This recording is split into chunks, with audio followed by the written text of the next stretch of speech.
Ranking पीडिया education YouTube channel पर आप सभी का स्वागत है।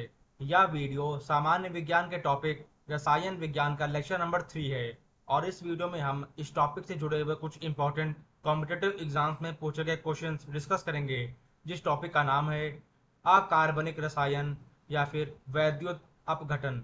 तो स्टूडेंट्स, अगर आपने अभी तक हमारा YouTube channel Rankingpedia Education subscribe नहीं किया है तो इसे ज़रूर सब्सक्राइब कर लें और हमारे एप्लीकेशन रैंकिंग पीडिया एजुकेशन को तुरंत इंस्टॉल कर लें, जहां पर आपको अपकमिंग और प्रीवियस क्लास के notes YT class note section पर एप्लीकेशन में देखने को मिल जाएंगे, जहां से आप उसे फ्री में एक्सेस कर सकते हैं।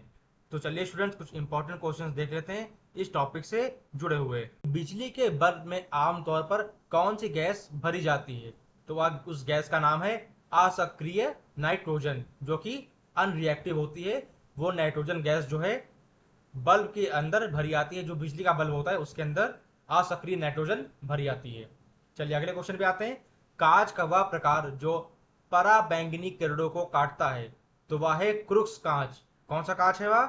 उस कांच का नाम है क्रुक्स कांच, या जो है पराबैंगनी किरणों को काट देता है, उसको डायरेक्ट कर देता है, यानी कि उसको एक अलग दिशा में भेज देता है। चलिए अगले क्वेश्चन पे आते हैं। सफेद रोशनी में देखा गया साबुन का बुलबुला रंग दिखाता है, इसके लिए जिम्मेदार घटना क्या है? यह है व्यतिकरण। उस घटना का नाम है व्यतिकरण। इस प्रोसेस की वजह से जो है साबुन का बुलबुला जो है रंग दिखाता है सफेद रोशनी में, उसे देखने पर। चलिए अगले क्वेश्चन पे आते हैं। 1857 में बरेली यानी उत्तर प्रदेश में क्रांति का नेता कौन थे? तो उस वक्त थे खान बहादुर खान। क्रांति के नेता कौन थे? खान बहादुर खान जो हैं बरेली उत्तर प्रदेश में 1857 में नेता थे। चलिए अगले क्वेश्चन पे आते हैं। जल में आसानी से घुलनशील क्या है? तो वह है अमोनिया। अमोनिया जो है जल में आसानी से घुल जाता है। चलिए अगले क्वेश्चन पे आते हैं। किसी व्यक्ति का रक्तचाप 140 mH HD है, तो इस उल्लेख में HD से क्या तात्पर्य है? HD का मतलब होता है मरकरी से। HD मतलब अर्जेंटम यानी मरकरी से। HD का तात्पर्य है मरकरी से। चलिए अगले क्वेश्चन पे आते हैं। बर्तनों को चमकीला बनाने के लिए क्या चीज प्रयोग की जाती है? तो वह है जिंक ऑक्साइड। क्या है वह? वह है जिंक ऑक्साइड। जिंक ऑक्साइड का इस्तेमाल करते हैं बर्तनों को चमकीला बनाने में। चलिए अगले क्वेश्चन पे आते हैं। फोटोग्राफी में सोडियम थायोसल्फेट यानी Na2H2O3 विलयन का प्रयोग करते हैं, क्योंकि क्योंकि उससे जो है अन आप घटित जो AgBr होता है को विलय सिल्वर थायोसल्फेट संकुल के रूप में जो है निकालने के लिए उसका इस्तेमाल Na2H2O3 का विलयन का प्रयोग इसलिए करते हैं, ताकि जो है जो अन अपघटित AgBr है उसको जो है विलय सिल्वर थायोसल्फेट संकुल के रूप में उसको निकाला जा सके। इसके लिए जो है इसका इस्तेमाल करते हैं फोटोग्राफी में। चलिए आते हैं अगले क्वेश्चन पे। फोटोग्राफी की प्लेट पर परत चढ़ाई जाती है कौन सी? तो वह परत है सिल्वर ब्रोमाइड की। किसकी परत चढ़ाई जाती है? सिल्वर ब्रोमाइड की परत जो है चढ़ाई जाती है फोटोग्राफी की प्लेट पर। चलिए अगले क्वेश्चन पे आते हैं। वह पदार्थ जो फोटोग्राफी में तथा एक एंटी क्लोर के रूप में भी प्रयुक्त किया जाता है, तो उस पदार्थ का नाम है सोडियम थायोसल्फेट। क्या नाम है उस पदार्थ का? उस पदार्थ का नाम है सोडियम थायोसल्फेट, जिसको जो है एक एंटी क्लोर के रूप में भी इस्तेमाल करते हैं फोटोग्राफी में। चलिए देखते हैं अगले क्वेश्चन पे। हाल ही में सीरिया के गृह युद्ध में रासायनिक हथियार का प्रयोग हुआ था, इसमें प्रयुक्त रसायन कौन सा था? तो वह था सरीन गैस। ये आपने न्यूज में सुना होगा कि सरीन गैस का इस्तेमाल किया है, सीरिया के गृह युद्ध में किया गया था सरीन गैस का इस्तेमाल, और जो कि एक तरह का रासायनिक हथियार है। चलिए अगले क्वेश्चन पे आते हैं। नदी में जल प्रदूषक के निर्धारण के लिए घुली हुई मात्रा मापी जाती है किस चीज से? तो वह मापी जाती है ऑक्सीजन की। ऑक्सीजन की जो मात्रा होती है वह मापी जाती है जल प्रदूषण के निर्धारण के लिए, कि कितना मात्रा में ऑक्सीजन जो है उस पानी में उस जल में घुली हुई है। चलिए अगले क्वेश्चन पे आते हैं। कृत्रिम वर्षा हेतु प्रयुक्त पदार्थ कौन सा है? तो वह पदार्थ है सिल्वर आयोडाइड। क्या है वह पदार्थ? वह पदार्थ है सिल्वर आयोडाइड। चलिए ऐसे आते हैं अगले क्वेश्चन पे। सड़कों पर काम करने निकला कलई वाला बर्तनों को चमकदार रूप देने हेतु एक चमकदार चांदी समान तत्व का प्रयोग रगड़ते हुए करता है। यह तत्व बना होता है किस चीज से? यह बना होता है जस्ता से। किससे बना होता है? यह तत्व जो है बना होता है जस्ता का। निषेचक के रूप में प्रयुक्त हो सकने वाले पदार्थ हैं, तो वह पदार्थ है क्लोरोफॉर्म और दूसरा है नाइट्रस ऑक्साइड। ये दो पदार्थ ऐसे हैं जो कि निश्चेतक के रूप में प्रयुक्त किए जा सकते हैं। चलिए अगले क्वेश्चन पे आते हैं। माचिस बनाने में क्या प्रयोग किया जाता है? तो वह है फॉस्फोरस का। किसका इस्तेमाल करते हैं? फॉस्फोरस पदार्थ का इस्तेमाल करते हैं माचिस को बनाने में। चलिए अगले क्वेश्चन पे आते हैं। कांच के निर्माण में जो कच्चा माल प्रयोग होता है वे क्या है? वे है रेत, सोडा और क्वार्ट्ज। ये तीन चीजें जो हैं कच्चे माल के रूप में प्रयोग करी जाती हैं कांच के निर्माण में। पहला है रेत, दूसरा है सोडा और तीसरा है क्वार्ट्ज। ये आपको पता होना चाहिए। चलिए अगले क्वेश्चन पे आते हैं। मूत्रालयों के पास प्रायः नाक में चुभने वाली गंध का कारण क्या है? तो वह है अमोनिया। अमोनिया की वजह से जो है गंध आती है मूत्रालयों में, यानी टॉयलेटों में जो है अमोनिया जो है वह गंध देती है। चलिए अगले क्वेश्चन पे आते हैं। बेकिंग पाउडर के निर्माण में क्या उपयोग करते हैं? तो उपयोग करते हैं टार्टरिक अम्ल का। किसका इस्तेमाल करते हैं? टार्टरिक अम्ल का। अम्ल यानी एसिड, टार्टरिक एसिड का इस्तेमाल करते हैं बेकिंग पाउडर के निर्माण में। चलिए अगले क्वेश्चन पे आते हैं। गैल्वेनोलाइजेशन प्रक्रिया में मुख्यतः प्रयोग क्या किया जाता है? तो उसका इस्तेमाल करते हैं जस्ता का। किसका इस्तेमाल करते हैं? जस्ता का इस्तेमाल किया जाता है गैल्वेनोलाइज गैल्वेनो गैल्वेनाइजेशन प्रोसेस में। चलिए अगले क्वेश्चन पे आते हैं। निम्न विशेषता धातुओं द्वारा नहीं दिखाई जाती है, तो वह नीरस दिखती है। क्योंकि वह जो है वह नीरस दिखाई देती है, इसी वजह से जो है वह सभी विशेषता धातुओं जो है द्वारा नहीं दिखाई जाती हैं। चलिए अगले क्वेश्चन पे आते हैं। समूह शून्य के तत्वों को सामान्यतः क्या कहा जाता है? तो इसे कहते हैं अक्रिय गैसें। क्या कहते हैं उसे? उसे कहते हैं अक्रिय गैसें। अक्रिय यानी कि इनएक्टिव, इनएक्टिव गैसें कहते हैं उसे। और अगर सक्रिय होता तो एक्टिव गैसेस होता, लेकिन यहाँ पे कह रहा है अक्रिय गैसें होती हैं ये, जो समूह शून्य के तत्वों को सामान्यतः कहती हैं, तो इसी वजह से यह इनएक्टिव गैसेस हो गई। जो रिएक्टिव नहीं होती है, इनएक्टिव होती हैं। चलिए अगले क्वेश्चन पे आते हैं। हाइड्रोजन आवर्त सारिणी के किन दो समूहों के गुणों से मेल खाता है? तो वह है समूह 1 और समूह 17। दो समूह से मेल खाता है वह। पहला है समूह 1 और दूसरा है समूह 17। इन दो समूहों से जो है हाइड्रोजन आवर्त सारणी में मेल खाता है। चलिए अगले क्वेश्चन पे आते हैं। इसने कहा कि तत्वों के गुणधर्म उनके परमाणु भारों के आवर्ती फलन होते हैं। तो उस वैज्ञानिक का नाम है दमित्री मेंडलीव। किसने कहा था यार? एक साइंटिस्ट थे दमित्री मेंडलीव। इन्होंने कहा था कि तत्वों के गुणधर्म जो हैं उनके परमाणु भारों यानी एटॉमिक मासेस के आवर्ती फलन होते हैं। चलिए आते हैं अगले क्वेश्चन पे। लेंथेनाइट श्रृंखला में परमाणु संख्या 59 वाली नरम आघातवर्ध और चांदी के समान पीली धातु है, तो वह है प्रेजियोडीमियम। क्या है वह? वह है प्रेजियोडीमियम। इस वजह से वह जो है पीली धातु के समान होती है लेंथियम लेंथेनाइट सीरीज में। चलिए अगले क्वेश्चन पे आते हैं। जॉन अलेक्जेंडर न्यूलैंड्स ने परमाणु भार के क्रम में व्यवस्थित रासायनिक तत्वों की आवर्तिता का प्रस्ताव देते हुए अष्टक के नियम की एक नई अवधारणा प्रतिपादित की थी किस वर्ष में? तो वह वर्ष था 1865। किस वर्ष में की थी? 1865 में की थी अष्टम के नियम की अवधारणा जॉन अलेक्जेंडर न्यूलैंड्स ने। चलिए अगले क्वेश्चन पे आते हैं। परमाणु संख्या 35 वाले किस रासायनिक तत्व में तीक्ष्ण गंध यानी बर्निंग पंजेंट ऑर्डर वाला गहरा लाल भूरा तरल होता है? तो वह है ब्रोमीन। क्या होता है वह? वह होता है ब्रोमीन, जो कि गहरा लाल भूरे रंग का एक तरल पदार्थ होता है जिसकी परमाणु संख्या 35 होती है। चलिए अगले क्वेश्चन पे आते हैं। लेंथेनाइट को प्रायः क्या कहा जाता है? तो इसे कहते हैं डी ब्लॉक तत्व। ये जो एलिमेंट्स हैं ये डी ब्लॉक में आते हैं, इसीलिए इनको लेंथेनाइट सीरीज कहते हैं। चलिए अगले क्वेश्चन पे आते हैं। न्यूलैंड्स के अष्टक के नियम के बारे में सही कथन क्या है?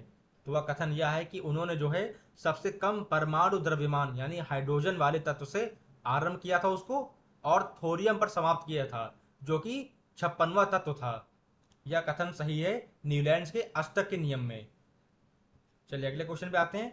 परमाणु संख्या 106 वाले उस परायूरेनियम तत्व का नाम बताएं जो ऑक्सीजन नाभिक के साथ कैलिफोर्नियम बमबारी करके बनाया गया है। तो उस पदार्थ का नाम है सीबर्गियम। क्या नाम है उसका? उस पदार्थ का नाम है सीबर्गियम, जिसका परमाणु संख्या है, जिसकी एटॉमिक नंबर है 106, या ऑक्सीजन नाभिक के साथ कैलिफोर्नियम बमबारी के कारण बनाया गया था वैज्ञानिक के द्वारा। चलिए अगले क्वेश्चन पे आते हैं। आधुनिक आवर्त सारणी में किस तत्व में संयोजकता इलेक्ट्रॉनों की संख्या सीजियम के संयोजकता इलेक्ट्रॉनों के समान होती है? तो वह है पोटेशियम। वह पदार्थ है पोटेशियम। चलिए अगले क्वेश्चन पे आते हैं। आधुनिक आवर्त सारणी में कितने तत्व सूचीबद्ध होते हैं? तो टोटल हैं 118। कितने एलिमेंट्स होते हैं उसमें?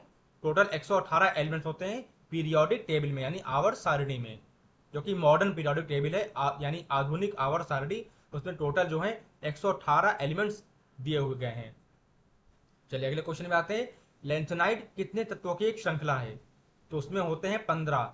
उसमें 15 तत्व होते हैं लेंथेनाइट सीरीज में।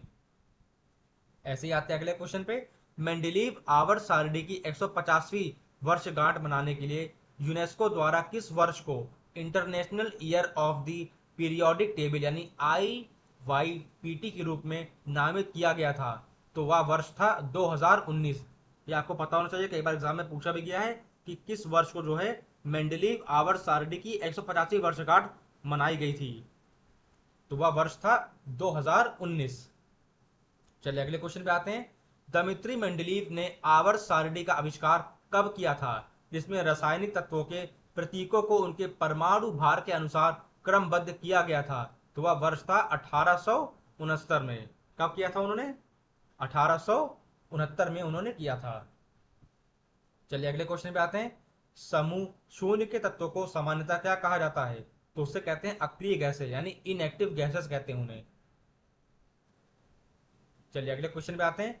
उस तत्व की पहचान करें जो आधुनिक आवर्त सारणी के आवर्त 6 से संबंध नहीं रखता है। वह है सिलिकॉन। उस तत्व का नाम है सिलिकॉन। यह एकमात्र ऐसा तत्व है जो कि आधुनिक आवर्त सारणी यानी मॉडर्न पीरियोडिक टेबल के आवर्त 6 से जो है संबंध नहीं रखता है। चलिए अगले क्वेश्चन पे आते हैं।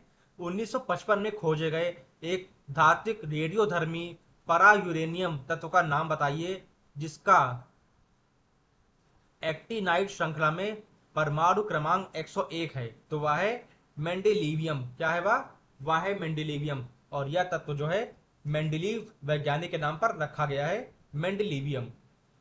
इसकी खोज 1955 में की थी मेंडेलीव ने। चलिए अगले क्वेश्चन पे आते हैं।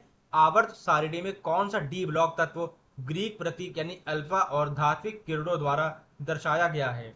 तो वह है एक्टीनियम। क्या है वह तत्व है एक्टीनियम, जो कि डी ब्लॉक में आता है, जिसे जो है अल्फा और धात्विक किरणों द्वारा दर्शाते हैं बहुत से वैज्ञानिक।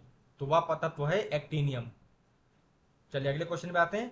पांचवें आवर्त के अंतिम तत्व का नाम बताइए। वह है जीनॉन। क्या है वह है जीनॉन। यह पूरी तरह से स्टेबल होता है पदार्थ, या जीनॉन।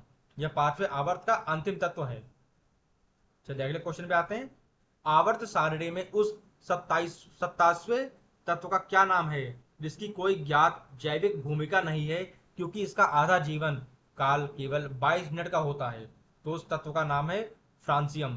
क्या नाम है उसका नाम है फ्रांसियम, जो कि 27वां तत्व होता है, जिसका एटॉमिक नंबर 27 है। और यह केवल जो है 22 मिनट तक ही जीवित रह पाता है। तो उस तत्व का नाम है फ्रांसियम। चलिए अगले क्वेश्चन पे आते हैं। निम्न युग्म के बीच विकर्ण संबंध पाया जाता है।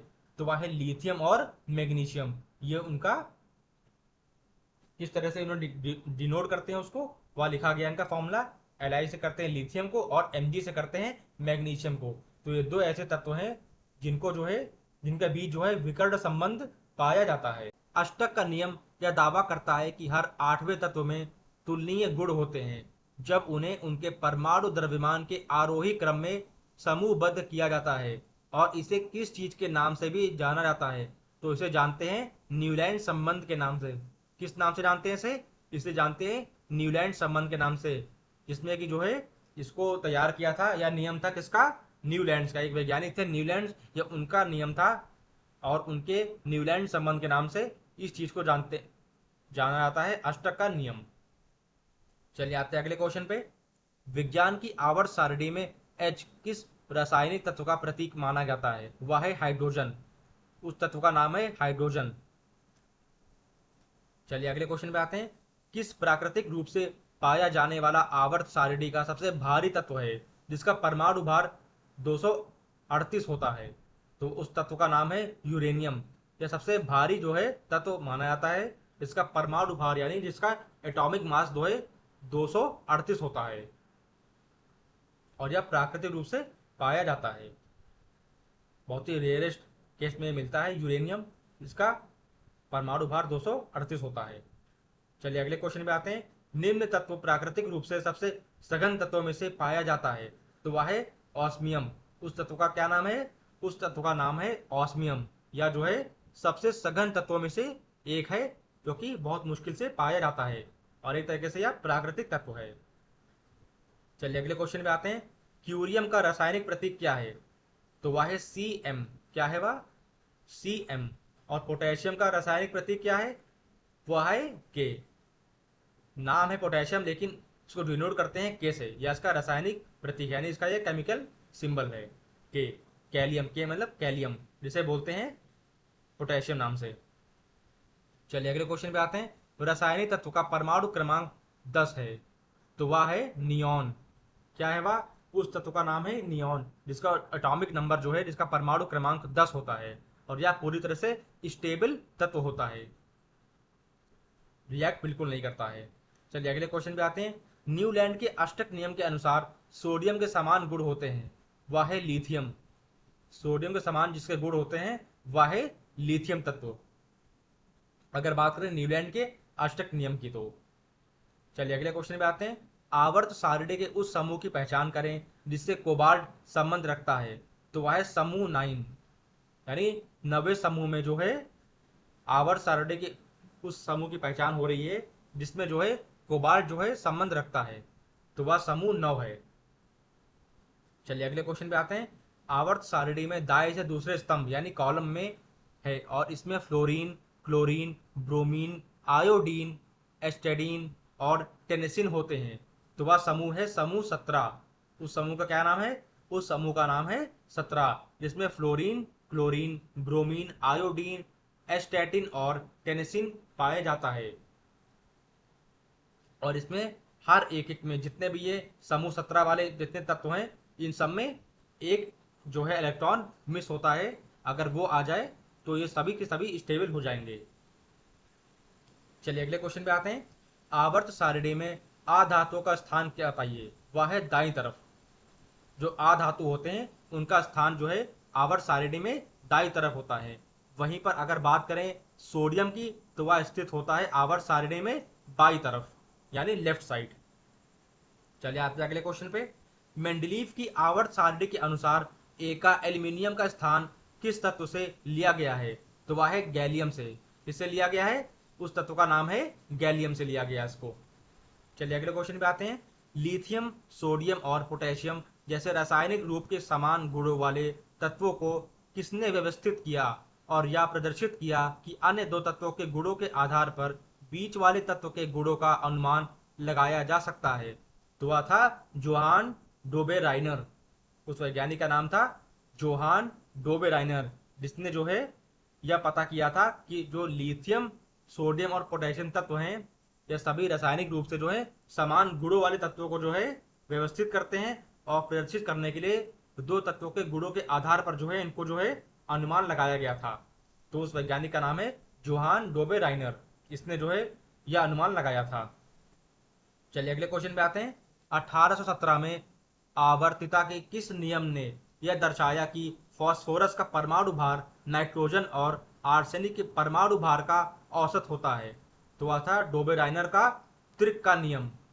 किसका नियम था वह डोबेराइनर का त्रिक का नियम था, जिसमें जो है यह चीज दर्शाई गई थी कि फास्फोरस का जो परमाणु भार होता है यानी फास्फोरस का जो एटॉमिक मास होता है वह नाइट्रोजन और आर्सेनिक के तत्वों के परमाणु भार का औसत होता है। यानी कि कहने का मतलब यह है कि जो फास्फोरस का एटॉमिक मास होगा वह नाइट्रोजन और आर्सेनिक के एटॉमिक मास का जो एवरेज निकल के आएगा वह उसके बराबर होगा। तो यह नियम कहता है त्रिक का नियम, जिसे दिया था डोबेराइनर नाम के एक वैज्ञानिक ने 1817 में। चलिए अगले क्वेश्चन पे आते हैं। उस शब्द की पहचान करें जिसका अर्थ आवर्त सारणी का ऊर्ध्वाधर स्तंभ है। तो वह है समूह यानी सीरीज। क्या है वह? वो उस शब्द का नाम है समूह यानी सीरीज। चलिए अगले क्वेश्चन पे आते हैं। आवर्त सारणी के समूह 13 का कौन सा तत्व कमरे के तापमान से कुछ अधिक होने पर द्रव अवस्था में बदल जाता है? तो उस तत्व का नाम है गैलियम। क्या नाम है उसका? उस तत्व का नाम है गैलियम, जो कि समूह 13 का एक तत्व है जिसको कमरे के तापमान से कुछ अधिक रखने पर द्रव अवस्था में वह बदल जाता है यानी परिवर्तित हो जाता है, चेंज हो जाता है। चलिए अगले क्वेश्चन पे आते हैं। दिमित्री मेंडलीव और लोथर मेयर ने व्यक्तिगत रूप से अपने स्वयं के आवर्त सिद्धांत के साथ सामने आकर यह प्रस्तावित किया कि तत्वों को उनके परमाणु भार के बढ़ते क्रम में व्यवस्थित करने पर नियमित अंतराल पर भौतिक और रासायनिक गुणों में समानताएं दिखाई देती हैं। तो वह वर्ष था 1869 में। कब किया था उन्होंने? 1869 वर्ष में जो है इन्होंने, दिमित्री मेंडलीव और लोथर मेयर ने, या व्यक्तिगत रूप से जो है इस चीज को, इस गुणों को देखा था, इसकी समानताएं देखी थी। चलिए अगले क्वेश्चन पे आते हैं। आवर्त सारणी के उस समूह की पहचान करें जिससे लोहा संबंध रखता है। तो वह है समूह 8। वह समूह है 8 जिससे जो है लोहा संबंध रखता है यानी आयरन। और इसका एटॉमिक नंबर, एटॉमिक फॉर्मूला होता है Fe। फेरस इसको बोलते हैं आयरन को, यानी हिंदी में लोहा कहते हैं इसको। यह संबंध रखता है समूह 8 से यानी सीरीज 8 में यह होता है आवर्त सारणी में। चलिए आ जाते हैं अगले क्वेश्चन पे। आर्सेनिक का रासायनिक प्रतीक क्या है? तो वह है AS। क्या है वह? वह है AS। AS से जो है डिनोट करते हैं आर्सेनिक तत्व को। यह इसका केमिकल फॉर्मूला है। ऐसे ही लोहा का जो केमिकल फॉर्मूला ने बताया था वह है फेरस यानी Fe, जिसे आयरन बोलते हैं इंग्लिश में। चलिए अगले क्वेश्चन में आते हैं। निम्न समूह में ऐसे तत्व शामिल हैं जो अत्यंत कम क्वथनांक वाले गैर अभिक्रियाशील तथा एक परमाणविक तत्व हैं। तो वह तत्व है समूह 18 में। किस समूह में है वह तत्व? ये सभी तत्व जो है उस समूह में पाए जाते हैं जिस समूह का नाम है समूह 18 यानी सीरीज 18 में। ये सभी तत्व शामिल होते हैं जो अत्यंत कम क्वथनांक वाले होते हैं और जो गैर अभिक्रियाशील तथा एक परमाणविक तत्व भी होते हैं। चलिए अगले क्वेश्चन पे आते हैं। आइंस्टीनियम तत्व का परमाणु क्रमांक कितना होता है? तो वह होता है 99। कितना होता है? इसका एटॉमिक नंबर होता है आइंस्टीनियम का 99 यानी 99। चलिए अगले क्वेश्चन पे आते हैं। निम्न तत्व की परमाणु संख्या 12 है। तो उस तत्व का नाम है मैग्नीशियम। सोडियम होता है 11वें पे और 12वें पे होता है मैग्नीशियम। तो एटॉमिक नंबर 12 हो गया मैग्नीशियम का। चलिए अगले क्वेश्चन पे आते हैं। आधुनिक आवर्त सारणी के अनुसार यानी मॉडर्न पीरियोडिक टेबल के अनुसार परमाणु क्रमांक 89 वाला तत्व कौन सा है? तो वह है एक्टीनियम। कौन सा तत्व है 89? इसका एटॉमिक नंबर है एक्टीनियम। चलिए अगले क्वेश्चन पे आते हैं। अष्टक नियम के अपवाद को दर्शाता है क्या? वह दर्शाता है बोरॉन। क्या दर्शाता है? बोरॉन। चलिए देखते हैं अगला क्वेश्चन। प्रथम अभिज्ञेय आवर्त सारणी प्रकाशित की थी किसने? तो वह किसी एक वैज्ञानिक थे दिमित्री मेंडलीव ने। इन्होंने जो है या पहली बार जो है अभिज्ञेय आवर्त सारणी को प्रकाशित किया था। चलिए ऐसे ही आते हैं अगले क्वेश्चन पे। आवर्त सारणी के 15वें समूह को जाना जाता है किस चीज से? तो उसको जानते हैं निक्टोजन समूह से। किस चीज से जानते हैं उसको? उसको जानते हैं निक्टोजन समूह को। और जो आवर्त सारणी का एक 15वां समूह भी होता है, उस समूह का नाम है निक्टोजन समूह यानी निक्टोजन सीरीज। चलिए अगले क्वेश्चन पे आते हैं। जर्मेनियम की परमाणु संख्या बताइए। तो वह है 32। यानी जर्मेनियम की जो परमाणु संख्या है, जो एटॉमिक नंबर है जर्मेनियम का, वह है 32। ऐसे ही निम्न तत्व की परमाणु संख्या 11 है। तो वह हमने पहले बताया था आपको कि सोडियम जो है इसका एटॉमिक नंबर जो है 11 होता है और 12 जो होता है वह मैग्नीशियम का होता है। तो स्टूडेंट्स, ये थे कुछ इंपॉर्टेंट क्वेश्चंस इस टॉपिक से जुड़े हुए। मुझे उम्मीद है आपको या जो वीडियो हमने बताई कि आपको पसंद आई होगी। तो ये कुछ इंपॉर्टेंट क्वेश्चंस थे, आप इसको गो थ्रू कर लीजिएगा और इसमें से कुछ जो बेसिक चीज़ें हैं ये आपको पता होनी चाहिए। और आप एक बार मॉडर्न पीरियोडिक टेबल को अच्छे से पढ़ लीजिएगा। आपको कम से कम 1 से लेकर 30 तक जो है सारे तत्वों के बारे में, सारे एलिमेंट्स के बारे में आपको पता होना चाहिए। उनके एटॉमिक नंबर क्या है और उनका एटॉमिक मास क्या है और उनका पूरा स्ट्रक्चर, एटॉमिक स्ट्रक्चर, कि कितने इलेक्ट्रॉन्स होते हैं उसमें और कितने प्रोटॉन्स होते हैं। क्योंकि ये सारी बेसिक चीज़ें जो हैं आपके एग्जाम्स में पूछी जाती हैं। बाकी मैंने सभी एमसीक्यू वाइज क्वेश्चन जितने थे इसमें डिस्कस कर ही लिया है। तो मिलते हैं फिर एक अगली वीडियो में कुछ और अच्छे और नए टॉपिक के साथ।